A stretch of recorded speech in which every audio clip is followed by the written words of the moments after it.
Organissima, New York. Your exotic skin, hair, and beauty source, and your one-stop shop for all your natural and organic skin and hair care, featuring authentic organic Moroccan oil and prickly pear seed oil and much more. Bringing you only the best, straight from the source and proudly produced in the USA. So what are you waiting for? Shop today. Organissima, New York. Your beauty is our duty.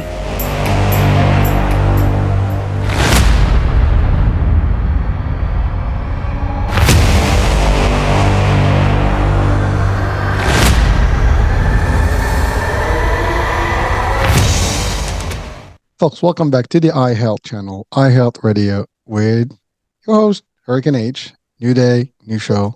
Awesome topic. We're still in the wellness and really consciousness about wellness, theme. I mean, I think it's been, I don't know how it happens, but I don't plan it this way, but it just seems that some shows are just aligned in the same topic or theme. I have no idea how it works because these are set in advance, but it works for me.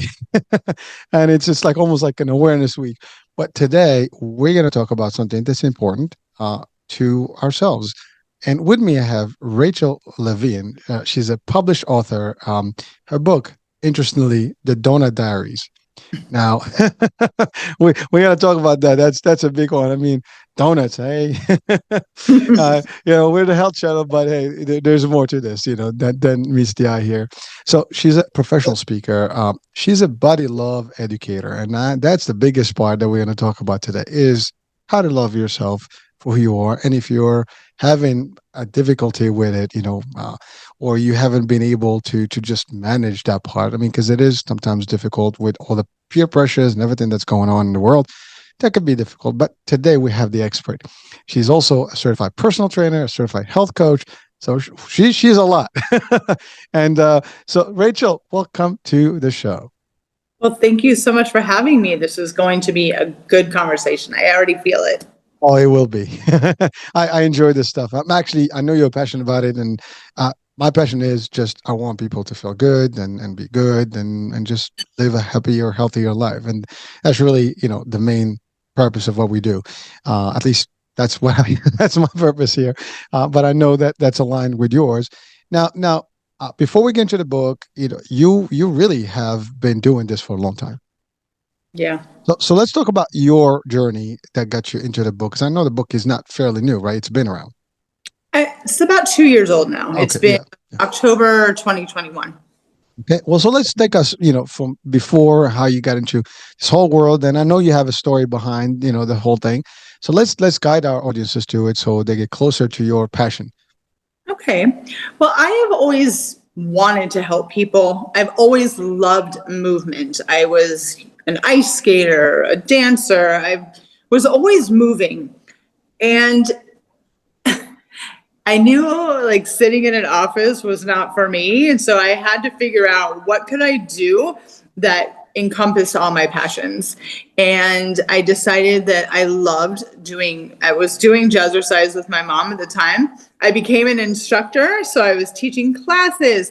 That evolved into wanting more. So then I got a Group X cert, started teaching all kinds of classes. I wanted more. So that turned into a personal training cert.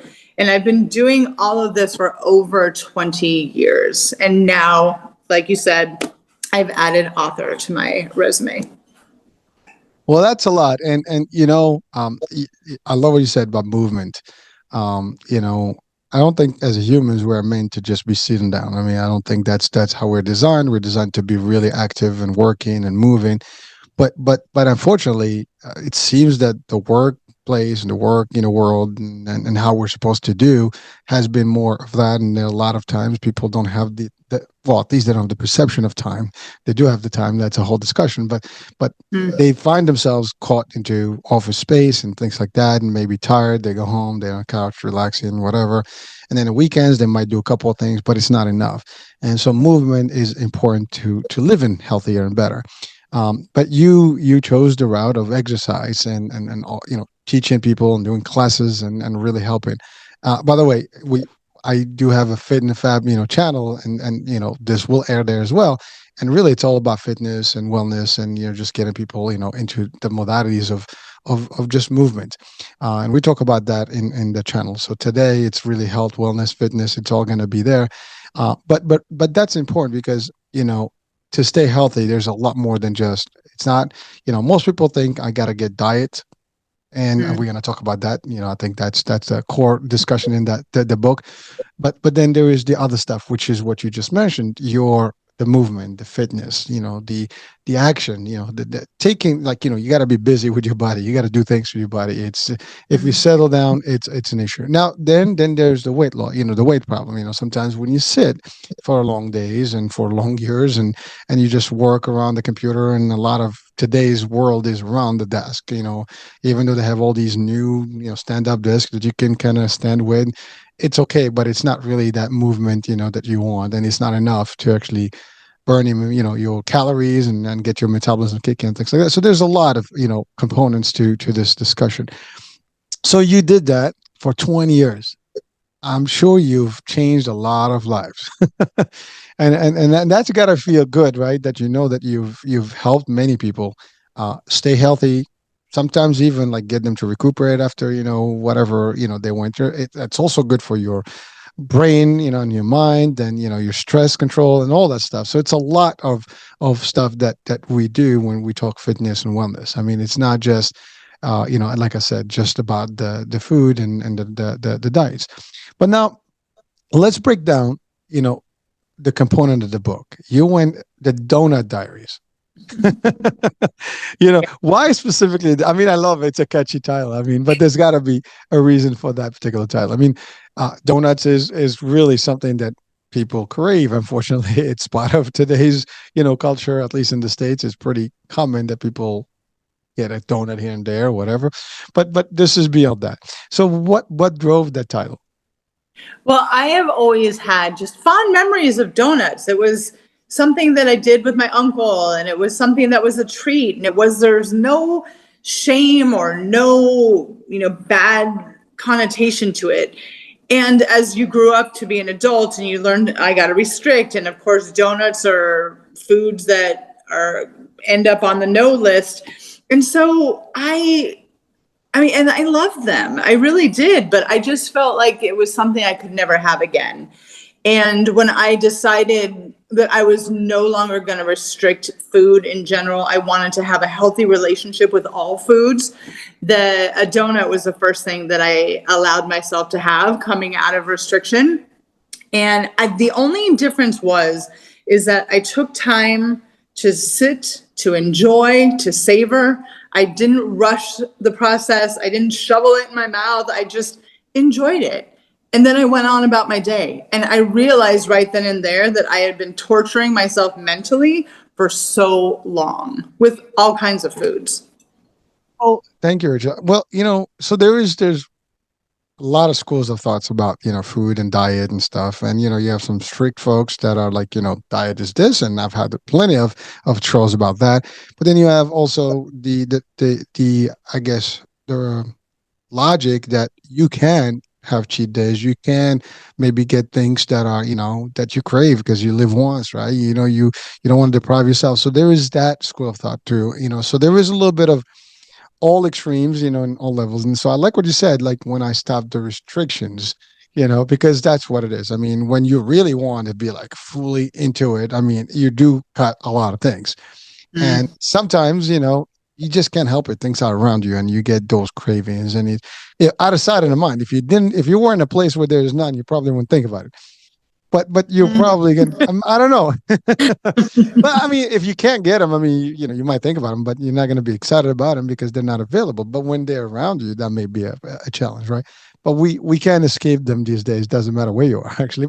I've been all around the world and they have them. And that's just the donuts, but sweets and anything else, right? So let's talk about, by the way, thank you for breaking down. I mean, it's fun, the idea that, first thing I had to have is one donut, and you know what? It's okay. but your real passion is to keep people in their own way, enjoying their life and love themselves while balancing different things. And so, it's not just restrict life, everything is like, extremely don't do. You can do things and feel good in your skin technically, right? And I think that's a big, component, because a lot of people, they look at the mirror or they hear something from someone. And there's also the pressures. I mean, I know historically, for example, the modeling world is all about a certain look, and so you got that whole perception of Barbie and Ken concept. That's the movie is actually, I think, coming out or something now, but that's really that's been the concept of like how you should look, right? Yeah. And that caused a lot of pressure on people. I mean, unfortunately, and then you have the bullying, you have all these things. So it's a lot of things that we're feeding ourselves into. Now, listen, there's nothing wrong if you want to be chiseled and fit and all stuff. That's okay. Go at it. But sometimes, if that's not what you want to be or who you want to be, is there room for that? And I think your work is to keep people aligned with that. I want to look good, but I want to look the way I want to look good, and I feel good in my way. Am I getting that right so far? Yes, for the most part. I think that, well, I don't want to cut you off. I don't want to That's good. go in a different direction that you're trying to take this conversation. But yes, I think that for some people, it's greater than that. I think the emotional pressure and the mental pressure women put on themselves to have this kind of body it ties into mental health too. It ties into I'm not enough. It ties into I can't have relationships with other people because I don't have the body that I should have. And that's where I really try to kind of get in with, you can have all the things you want and still accept the body that you have. And I think that so many people just don't connect the dots. Oh no, thank you. But by the way, it's the right direction. The idea is exactly that. It's not what body I should have. It's just the body I want. Two different things. And because should means somebody else is dictating how you should look. And Correct. for the most part, no one likes that. I mean, I don't think anyone watching and listening, you want people to tell you what to do, how to do it, when to do it, and how to look. But unfortunately, it's been, through the movies, through everything, we're being bombarded on a regular, basis for years. There is a certain way to behave, there's a certain way to dress, there's a certain way to look, there's a certain way to eat. And there's different, push, like there's a push on one side, there's a push on the other side, depends on who's marketing to us. Yeah. It keeps that. But you're right, what it does, it has an implication and a direct impact on our brain and our mental status. And that's really the problem. The mental state is the most important part, because if you are not there correctly and not feeling good, everything else is not going to operate. Because again, the mind is powerful. And I love your concept that you are combining mind body together. And by the way, I don't think there is you cannot be disconnected. I don't think anyone can disagree that those two have to coexist correctly, and we have to have a nice and synchrony between and synergy between the top and the physical. And so that's really what it is. But you're right, it's the idea is that we want to be who we want to be, to look how we want, regardless of the pressures. Now, again, you can have a full spectrum of pick whatever you want. I mean, just like you go to a clothing store and you have a lot of different choices, pick whatever you want. Similarly, if I like to look this way, then that's fine. And I think the problem is like, and by the way, I mean, I it's no secret. We, in different shows, we talked about diets, we talk about stuff, weight loss and things like that. And there is a health component to weight, but there is also a balance that can happen. I personally, for example, I do my cheat days, and there's no big deal about it. Sometimes I gain a couple of pounds, sometimes I go, excited about them and drop them, but I still feel, who I am. I don't care. I mean, I don't hide myself. If I gain a little bit of fluff, that's okay. If I lose some, I'm happy as well. So that's how I feel. And you get to a point where you don't care anymore about what people think. But you have to be really in good terms with yourself, because I think that's a big point, right? Yeah, for sure. So in your experience, what are some of the core elements that drive people to sometimes, maybe besides the things that I just enumerated, like that really push people into the abyss and just think that they just can't anymore, or they just kind of lose it? That they can't continue like dieting and stuff? Well, no, that they can't really, be happy about who they are. Oh, okay. I think that anybody who is under the age of 100 has had some kind of diet, some kind of body image, some kind of food thing at some point in their life. And I think that it has been around, and some of us just like literally come out of the womb already thinking, okay, diet starts on Monday. Like, I can't eat that. I got to do all this. And it's unfortunately in our society, in our country, it's surpassed above all. Like, are you a nice person? Are you a kind person? Do you have good relationships? Like, none of that matters. It's like, do you have big biceps? Do you have a flat stomach? Do you have big boobs? Like, I can't believe that I spent like 40 years of my life like thinking like that. And now that I'm kind of free of that, it boggles my mind that we have to contend with that over social media, contend with that with each other. It's too much. And I think that if we just could all take a collective breath and just realize that there's so much more importance to our life and then what our pant size is. And that's what I'm really trying to get my message out there, that do you want to be happy or do you want to do this? You can do whatever you want. Like you said, you can do whatever you want. You have that choice. But do you want to be truly happy? Then you have to kind of look at life in the sense of, I'm not in this by myself. I'm not doing this life by myself. And to treat yourself with kindness is the ultimate gift, in my opinion. It is. And I love what you said about like, there's more, like nice and so on and happiness and stuff. It doesn't have to be completely attached to the way you look or the way, you are perceived to be, that's the problem, I think, because again, it's almost pressure. I mean, we call peer pressure, but it's really pressures from anything. And you're right. Like you said, 40 years, that you've been living in that particular mentality of this is how you're supposed to conform. But does it really have to be that way? Really? And I think that's a big question. And I think I love where you went from there is that that's not the idea. You can feel whatever you want, be whoever you want to be, and still live a happy and be. At the end of the day, that's the whole thing. If you can be happy, right? Mm-hmm. That's all that matters. I mean, happiness, I think if there is an ultimate goal in life, is happiness. Because even money is not really bringing happiness. It could be a tool, but it's not happiness. You can have all the money in the world and not be happy. But you can be healthy and still not happy. I mean, happiness is a state that you have to achieve, and it only happens if you're, very confident, very very pleased with wherever you are, whoever you are. It could be more, it could be less. It doesn't matter.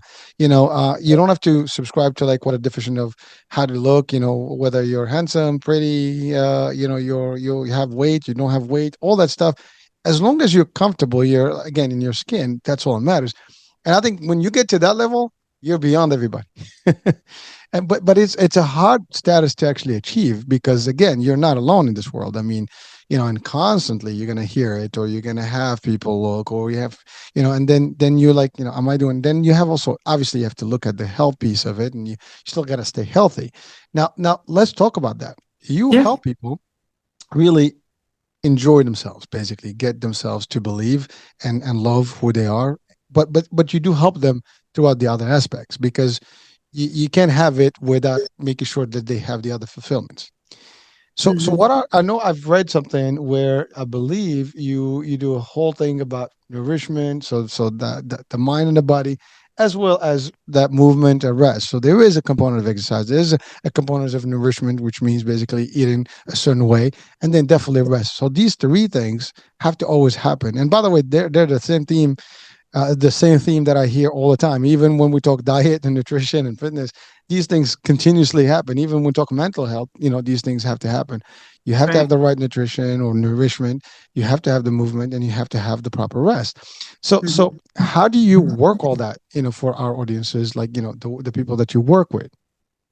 Well, I think you said it earlier in the conversation. It's like we as human beings were designed to move. That is absolutely the truth. I mean, that's why we have arms and legs and fingers and, how else are you going to grab the donuts from the cupboard, right? You have to be able to lift your arm up. So why not treat your body, your vessel, your packaging, whatever you want to refer it to, the best way possible. And now, even as I'm aging, I'm realizing like I want to have a good latter part of my life. Longevity is a word that we're hearing all over the place. But if you can take care of your body, the younger you are, then when you age, you're going to be able to be self-sufficient. You're going to be able not to be confined somewhere. You're going to have your independence. All that stuff is important. But again, it's all connected, right? Our mind, body, all of that. So you have to keep your body strong. You have to keep your mind strong. And you have to eat food every single day. So I always say, let it be something that you do instead of something that you have to do. If you can change your mindset to have a healthy relationship with food, then I mean, I almost want to say, I promise you're going to be happy, but I can't do that. But I know that that's what worked for me. The minute I changed my relationship with food, my relationship with food changed forever. So let's describe that to our audiences. Changing. I mean, because everybody's going to be like, well, what does that mean to me? I mean, some people eat less, some people eat more, some people, now that introduces diet, some level of diet. Now, I'm getting that diet is not really your thing, right? You make sure that people have whatever they want to eat to a degree. Am I getting that? Well, let me just quickly. So the word diet actually means what you eat on a daily basis. It consists of all food and drink. Fad diets is what you and I are talking about right now. Any kind of elimination diet or fad diet or restrictive diet. So that's what I always like to clarify, because technically the word diet just means what you eat and drink every day. Love it. But what I am trying to get people to understand is because we have all lost the ability to trust our bodies. And our bodies give us plenty of signals regarding food, hunger signals. If you eat something, because we all are made differently. And I love to use the example that there's two things you can if you don't like something and you're forcing yourself to eat it, ask yourself why. You know what I mean? There are so many other foods out there that are yummy and delicious and do the same thing. And the second thing is that if you do eat something and your body responds in a negative sense, could be anything from a stomach ache, it could be, bloating, it could be all kinds of things, then maybe that food isn't best for you. And the sooner you get in tune with your body, the sooner you trust your body, and the sooner you kind of understand which foods work best for your body, you're good. Actually, I think this is the first time where someone really clarified. When we refer to diet, it's almost being implied that we're talking about restrictive stuff. Yeah, you're right. It's really what you eat on a day-to-day basis. The question is it going to be something that you're going to enjoy and something that's going to be nutritious, to your body, or something that may affect you? And to your point, if it's not working, I love what you said. Why? And but sometimes people, they eat because of habit. Sometimes they eat because of pressure, and they have people they just happen to eat. Sometimes they binge eat because they're stressed. We've had the pandemic. I mean, it was a tough, time for people. They were home, and when you're just home sitting, I mean, you have the tendency to watch something and just crunch on something, and that was another one. So you have all these things. The problem is, where do you find that balance? Right. And I think that's really what it is, because sometimes you can overdo it, then have bad results, and then you're like talking about the body love, and then you might feel like, well, what did I do, right? You want to be in a place where I am confident that this is what I want, and I'm okay with the results. Mm-hmm. Do you find that's actually the key point, where you work with somebody, to educate them about to love themselves, or to love their body rather? Yes, I definitely have to meet my clients where they're at, mentally, physically, emotionally. And I work with a lot of women who are my age, so, 40, 50, 60s, and they still feel this way about their body. So that is something that takes everybody a little longer, especially if you've treated yourself this way for a long time. So it's important to kind of tell your listeners, this isn't a one size fit all. It's not a light switch. I can't just say, well, here's how I did it. It's going to work for you too. Because I'm not trying to sell you that. I'm just trying to let you know that I lived for 40 years in a body that I hated, that a body that I felt betrayed every day for 40 years. And when I decided that I wanted to be happy, I had to do a lot of work, like a lot of soul searching, a lot of therapy, a lot of things that I was this person and I don't want to be this person anymore, but how do I get there? And I really want to make sure that I am being as honest as possible when I tell you that it is something that is going to be a different journey for everybody. But I think when you decide something, I think we're, as humans, we decide I want to do it and we don't let anything get in our way. And I think that's when the real change happens. So Rachel, thank you. The question is, what is that form that someone's looking for, right? I mean, I think everybody should ask that question. Like, what do I feel good about? I mean, to your point, you said 40 years of a body that you felt that was not the right thing for you. That's not how you wanted to be, but you were somehow, and you decided to stop that, and you decided what that formula looks like for you, and it's working for you. But like for everybody, they should have a moment and really just ask themselves, am I comfortable? Is this what I want? Am I doing it to please other people, or just, for me? Because to be honest with you, you're right. It's not about the other folks. It's about you. Mm-hmm. You gotta live happy. You have to have, the right, I love what you said about you have to have the health, live a longevity. You have to, the long term in a healthier way, as opposed to like having all the issues. So you had to balance it out. But at the end of the day, if you're not pleased, with who you are, and I'm talking about mentally and physically, then that's a problem, because then that's going to affect you, and then everything else becomes a problem. And that's when you either go one extreme or the other, and then that becomes bad for you as well. I mean, really, like, it's amazing. No matter what topic we can discuss, you'll find that anything in moderation and being in the middle is always the right way. Because no matter where you go, if you go one way, it's bad. If you go the other way, it's bad. When you get in the middle of the ground, middle ground's concept, you always are better. But that changes for one person. I love what you said. You can possibly tell them it's going to work, but we obviously cannot guarantee anything for anyone, because it depends whether they they adhere to whatever formula you're going to give them or not. Everybody does it differently. But if you give them enough ingredients and enough steps, they should be able to get there. Now, let me ask you a question, Rachel. The book, is the book a guide in a way, or just a story about how you did it? No, it's just my story. Yeah. I wanted to make sure that it wasn't just another workout plan or another diet plan, it is in the self-help genre, but I didn't want you to feel like I was telling you what to do. I just wanted to share my story and convey that you were not alone. And by the way, I love that, because it is not to pressure people, is to give them just an example of what it looks like if you were to do this.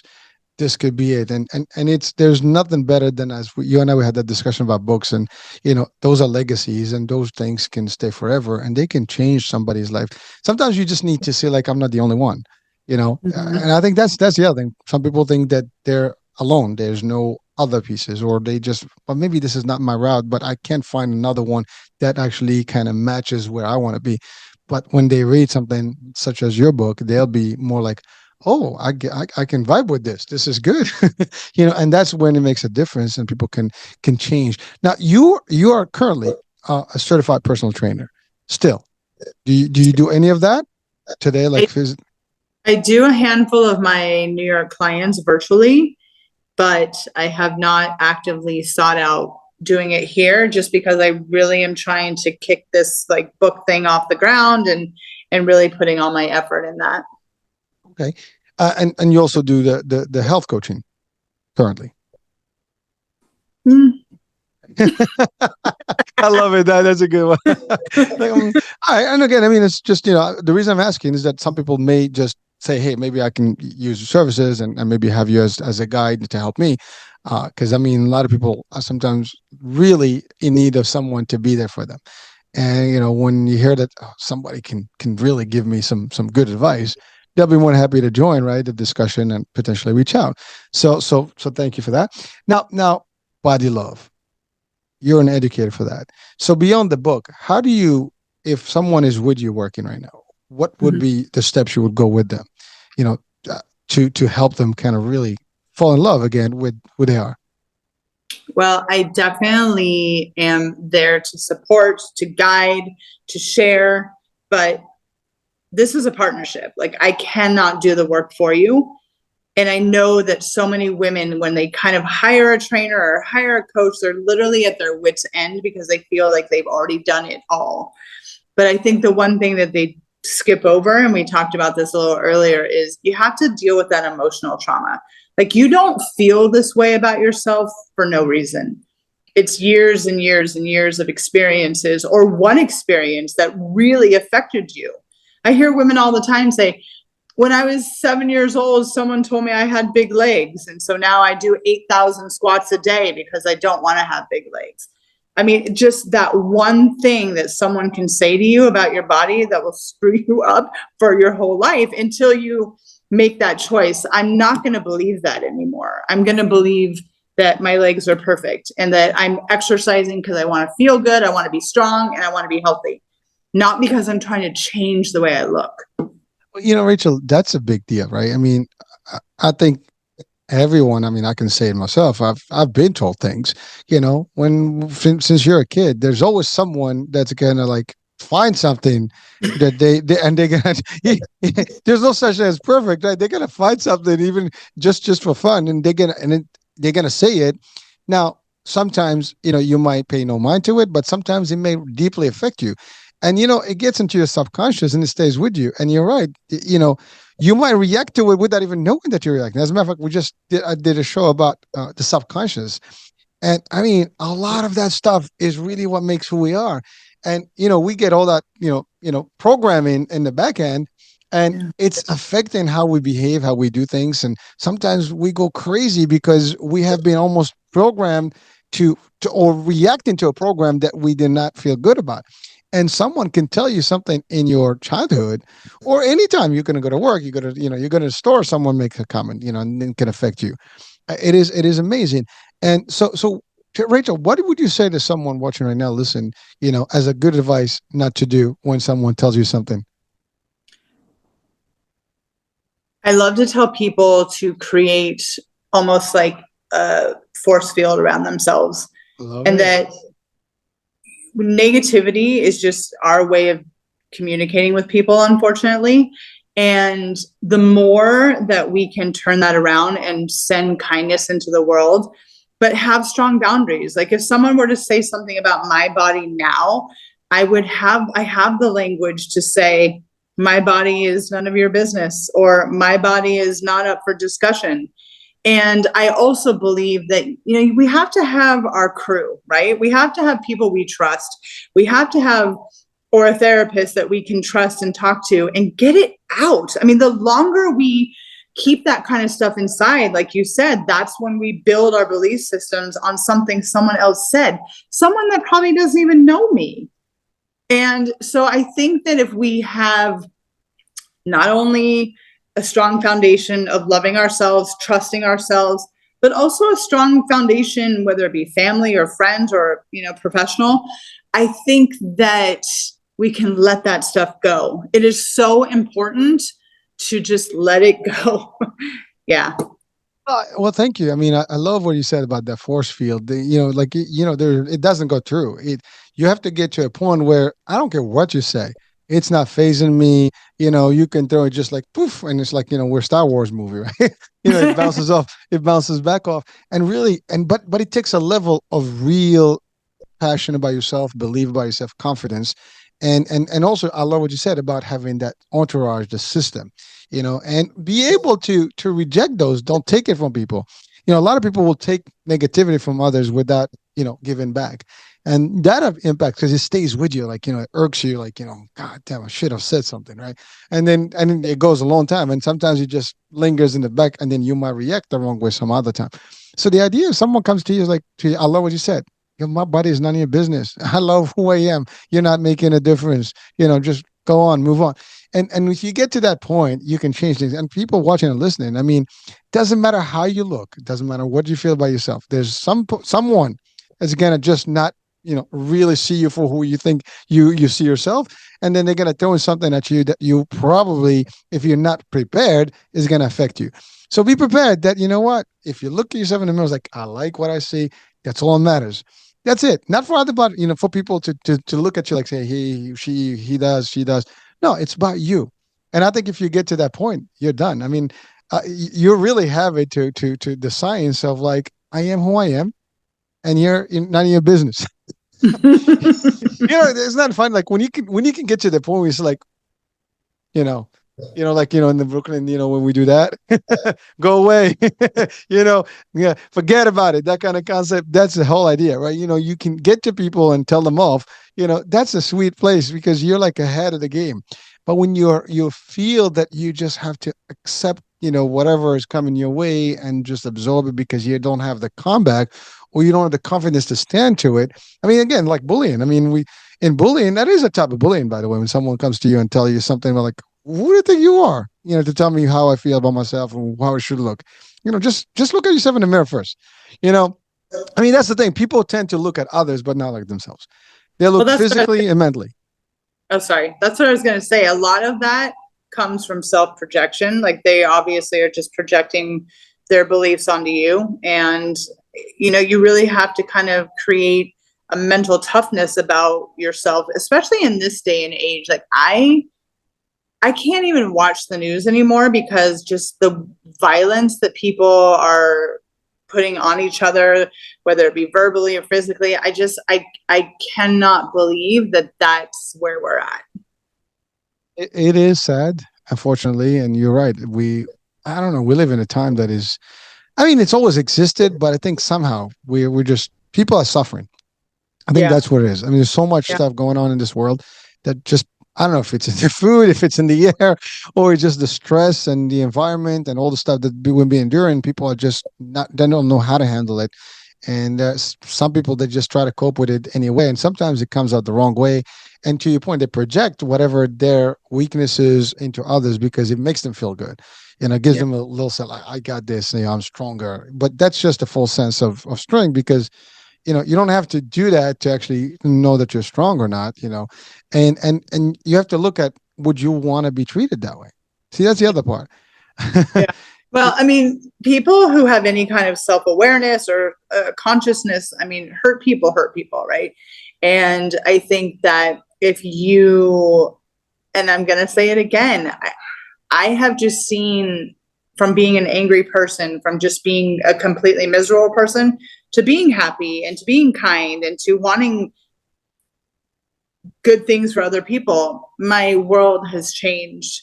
The kind of energy that comes at me is very similar to what I put out. And I know some people think that that's weird or they don't believe in it, but I've seen it firsthand.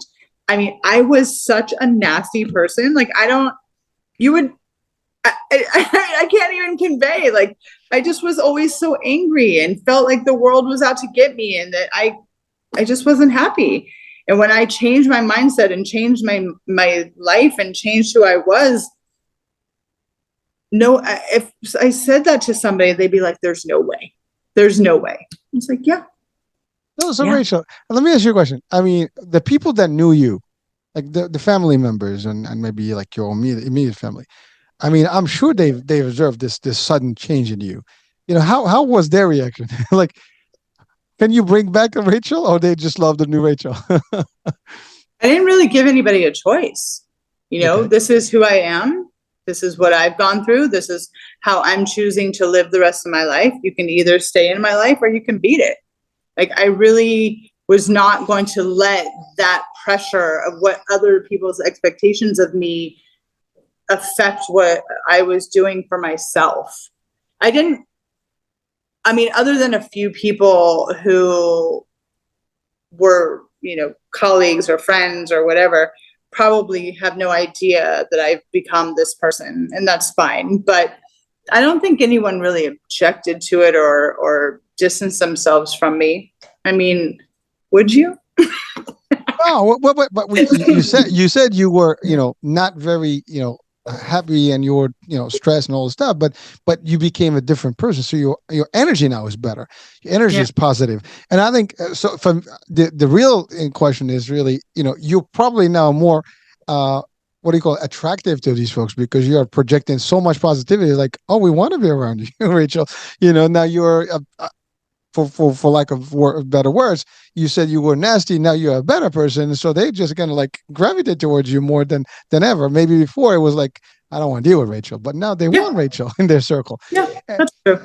but see that, but that's a big deal. I mean, because you're talking about energy projection. I mean, we're talking right now in the show, and we're not in the same room, but there is some level of energy. But imagine, when you're with someone that has so much positivity, you cannot not feel it. I mean, I go when I sit with people, it's amazing. Like, you can sit with someone, and in the first minute, you feel like, oh my God, this is not going to be a good time.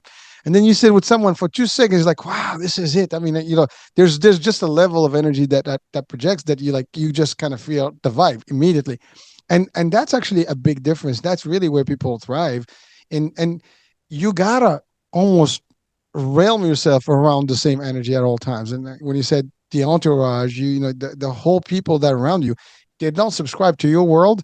They're not in your world. And I think that's just, and by the way, this works for everybody. If your world, you want to stay in the negative world, that's okay too.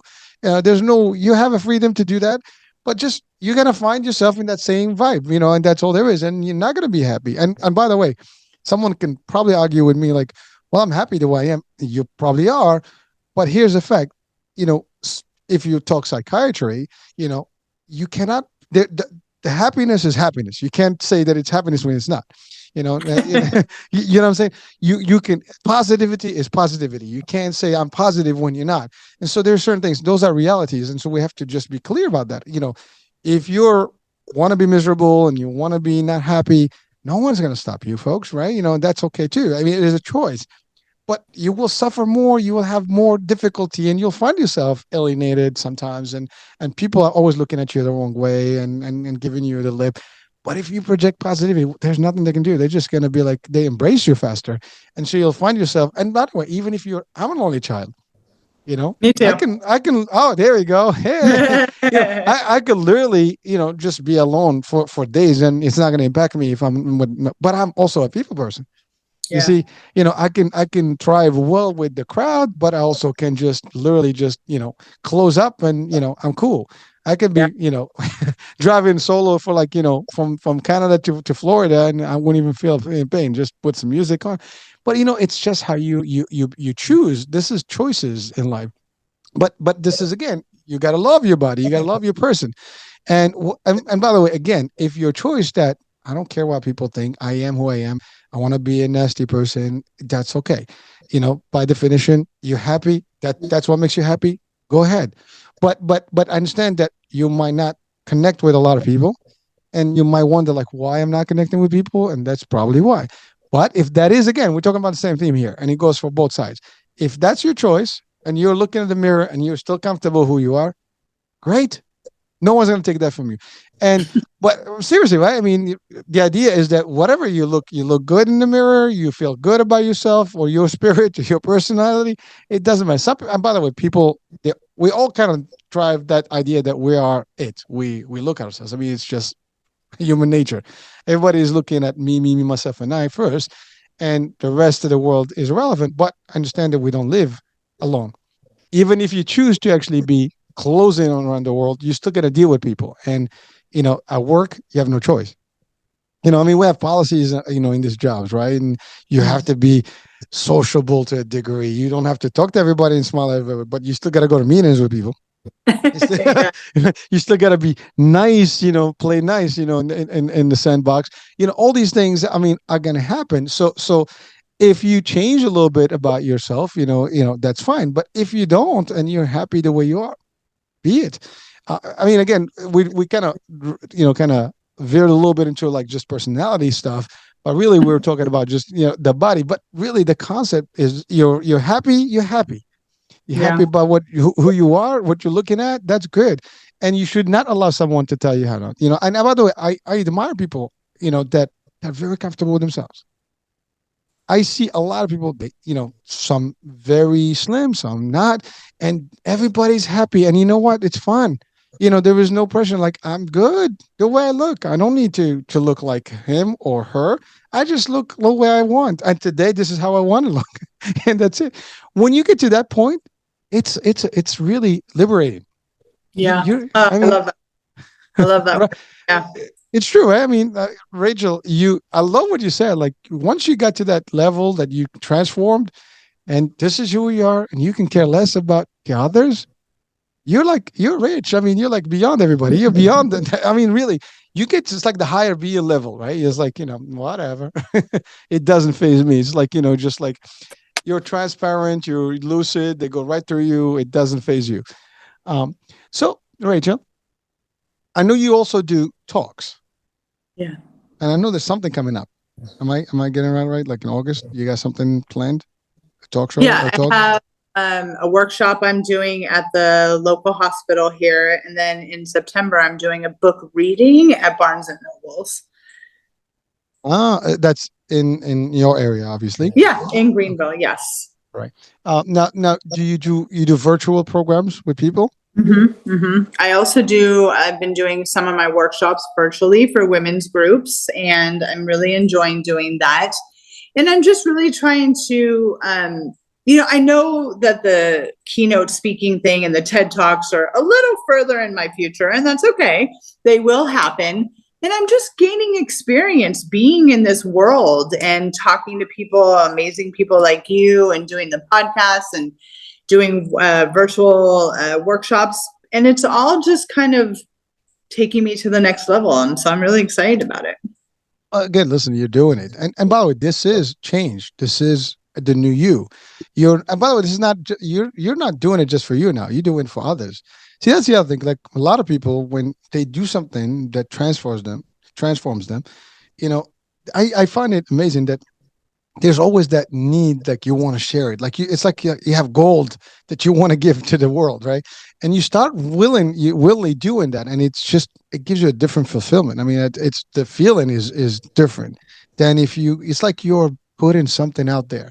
You are making a difference, and that makes a real difference in this world. And I think we need a lot of people, a lot more people, to actually do and make a difference in everybody's lives, because this show may get to a few thousands, maybe a million, I don't know, but in time it will reach a lot of people. And you do more of these, and they're going to teach and they're going to multiply. And how many people out of those will probably get something from this discussion is like, well, you know what, she's right, I don't have to worry. I mean, seriously, I mean, you'll get to that when someone's like, I hear her, I don't have to worry about what people think about me. And that could be the differentiator between stress and low self-esteem to, like, being highly confident. And when you're confident, nothing can stop you at work, in person, in family, in relationships. You become really a true, just, exciting person, as opposed to when you are not so confident because of all these feelings that you might have. And that also your mental status, your mental state, gets impacted so negatively, as opposed to having that positive outcome. So, Rachel, in your experience talking to different women, what are some of the things you can tell them today that can really, just in a nutshell, to really make them feel much better about themselves? Period and out. The two things I love to kind of share on these podcasts is two simple things that you can start literally right now. And the first thing that I ask the women I work with to do is to write down something kind about themselves. It doesn't have to be about their physical body. It can be anything. But I also ask them, don't do it with something that you already believe about yourself. Like if you get the compliment, you have beautiful hair every day for your whole life, you already trust that, you already believe it. So pick something that you know that you are struggling with. For me, it would be like, I really am not ready for gray hair yet, but it's happening. I don't have a choice. I'm not ready to go gray, so I color my hair. But if, let's just say I'm ready to transition, I would say I love my gray hair. And I know it's not true, but the act of reading it every day, the act of saying it out loud every day, your brain starts to change. Your brain starts to accept it. And then you accept that about yourself. So I love that little task. And then the other thing I love to do, because women are unfortunately not very nice to each other. So I always say, I want you to take a stranger, a woman, has to be a woman, and give her a compliment. And I want you to do that every day for a week. And that, again, you're putting in a new activity, a new mindset, a new thing that you do, and it becomes something that becomes natural and easy. And it's not going to be comfortable or easy at first, but if you're kind to yourself, you can be kind to other people. And I believe those two things go hand in hand. That's powerful stuff. Well, first of all, I think you refer to affirmations, right? You're gonna keep saying to yourself, good stuff, so you can get that good vibe about yourself, and then start building your subconscious. Because words actually really, imprint, and they become, the true you. If you say I'm no good, that's all you're gonna keep hearing. If you say I'm the greatest, you start believing in yourself. Even though you might not be in the scale of other folks, but it doesn't matter what people think. It's about you. You get to that level. So I love that, and definitely what you said. By the way, I'm not sure if it's correct or not. Again, I mean, when you said about women are tough, but it is to a degree. They can tend to be a lot more difficult than, I guess, guys. We're less nested to each other, I guess. But we don't feel the competition. I think maybe that's the difference. But you're right. But I've seen that actually happening when women say, "Oh, that's a beautiful dress. Oh, you look great. Well, that's a lovely thing, or necklace, whatever it is." You get that. I mean, and like my wife and I, we actually pick those things sometimes. Like, wow, these people really are making a nice statement. And there are people that will look, and will not say anything. So it's very unique how that world works. But you're right. If you were to say that to people, you know, you will make a difference in their life. I mean, some people, again, sometimes some people may have lack of confidence, and they're like, whatever, you're just making fun of me. Because sometimes it could be perceived as such. It has to be also genuine. I think that's the other part. You can tell someone a compliment, but if they're not happy about whatever it is, that may backfire. But but it's the exercise that you're throwing out there. I think that makes a difference. The ability to practice giving good feedback to others, which means now you hear it yourself. I mean, actually, when I tell that to someone, I'm hearing it as well. So it just constantly with me. And I love that, because that's making a difference in somebody. And you can really make somebody's day. You can. I mean, literally, like someone's having a bad day. He's like, "Oh, that's a very nice dress." Well, thank you. Like, about time somebody said something good to me today.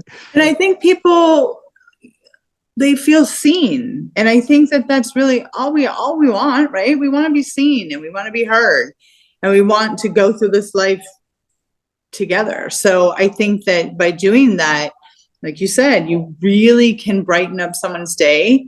And I also believe that if you're giving a genuine compliment, people feel that, they really do. Yeah. Again, you can't, I mean, people also can read through if it's fake, right? I mean, they can see if it's like sarcastic. I mean, it almost becomes sarcastic if it's not really genuine. And you want them to really, like, you meant it. I mean, I love that necklace. Actually, I do love your necklace. So it's a nice necklace. It's beautiful, right? So you tell someone that, they get excited, and it's good. It makes them feel good. It's even about the choice, sometimes you love the color that they wear. What those beautiful colors do you have on? You're right. It could be anything, and sometimes it's just like, it could be just, how's your day? I mean, that's not a compliment, but you get them excited about the day. But those are like, I think those are the things that we've lost, as humans, because we're so into the zone that we're really not looking, or like, so caught up, with everything else, and stressed, and just going running. Then we forgot that we can be nice to others and stuff. A good place where I I don't know why, but it gives a big difference in life. Have you ever cruised? I'm assuming you have. Cruise, Cruising, like like a ship. cruise ship. Oh yeah. I'm All like right, cruising down cruising. the highway. Like, what No, are no, you talking cruise ship. about? So you might relate to what I'm going to say here is that on a ship, people are relaxed. And you tend to see more people giving compliments, more people are happier, more people are coexisting with all cultures and beliefs and stuff, and they all make and it's amazing. It's like one ship with a few thousand of people, and they all get along, and everybody's happy. You don't have a lot of nastiness in there. Everybody's cool. We can. This life is a big ship. If we use the same concept, I think we'll all be happy. Like, how's your day today? We're having fun today. Whatever. Sometimes if you'll be surprised, I think I was listening to somebody, and one thing they said, like, someone, like, how to de-escalate, right? Somebody is having a bad day and they're ready to fight or whatever. And it's like, are you okay? I mean, is everything okay? And you can literally see a change of, like, you go from, like, let's just go at it, or like, like, you're interested in really helping, and it changes dynamics, and that's all being human. I mean, Yeah. really, it's amazing how we can make a difference in somebody's life on a day-to-day basis, and it changes dynamics. And again, I think you mentioned something about women specifically, and there's emotions, there's hormones, there's different things that can be a lot more challenging, and mood swings. I mean, there's menopause, for example. There's a lot of that happens, and people sometimes need that, or maybe they're having a tough day at work, a tough day at home. They're just not having a bad day, and you come in and really light up the day. It's like, cool. I mean, it's like, oh, like, you just made my day. I mean, it's like, like that. Can I get a hug? Same concept, Yeah. right? Yeah. It's really, it feels right, right? And so you can't go wrong when it's right. It's right. When it's positive, it's positive. It's amazing. Like, you cannot deny these things. I mean, they do work. Um, so thank you, Rachel, for really those two elements. I mean, those are like big, big, big elements that anyone watching and listening today, apply them. And by the way, I think it goes to everybody. If you see someone there, do it. Say positive things to people, and that will make you positive. Well, so Rachel, I mean, I know you give us those two. Anything else you want to add to our audiences? I think we're just hit the mark of the hour right now. So I what are we just closing with? I always love to throw in, those are two very simple things to do, but I always love to throw in that you're not alone. You never were. Even if you still to this day feel like you're the only one struggling with your feelings, or, your body, or loving yourself, you are not alone. But it is your responsibility to ask for help. Love it. And that's powerful, because you're right. Folks, you're not alone. I mean, you're listening to this now. There's so much resource, so many resources out there, so much you can, get, the positivity from, and get your energy from, and get the help. But you have to ask, you have to do the work. And I think that's a big problem for a lot of folks, is they don't want to ask for help.